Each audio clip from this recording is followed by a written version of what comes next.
और आपसे हम प्यार से मिलने गए तो गुंडे लेके आए हैं, ये करने आए हैं, वो करने आए हैं।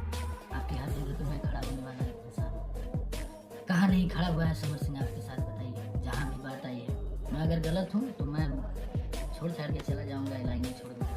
अगर इतना समर सिंह से जलन है, इतना समर सिंह आँख में गड़ रहे हैं तो छोड़ देंगे। मैंने तो आज तक किसी के बारे में एक शब्द नहीं बोला है कभी। आप लोग खुद ही देखे होंगे, जानते हैं कि कभी हमने बोला है हम कलाकार हैं कि हम गुंडा हैं। हमसे ज़्यादा आपको प्यार करने वाला कौन है, बताइए। अगर मैं गलत हूँ तो आप हमको बताइए। मैं वीडियो भी आप लोगों के बीच में शेयर कर रहा हूँ। मैं अपने आप को रोक भी नहीं पा रहा था, मैं मिलना चाह रहा था उनसे कि मैं मिल के बात करूँगा।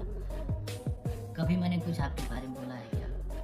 इसी आईडी से वो वीडियो भी शेयर कर रहा हूँ। अगर मैं गलत हूँ तो आप लोग बताइएगा, आप लोग सब कुछ है। अगर मैं गलत हूँगा तो आप सब लोग फैसला करिएगा। ज़्यादा क्या कहें, मैं वीडियो आप लोगों के बीच में रख दे रहा हूँ। अगर मैं गलत हूँगा तो फिर बोलिएगा। ठीक है, प्रणाम।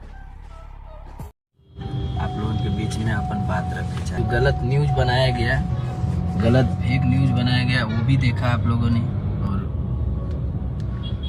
गलत न्यूज फैला के गलत न्यूज बनाया गया कि गुंडा हैं, गुंडा लेके आए हैं। हम गुंडा हैं? हम कलाकार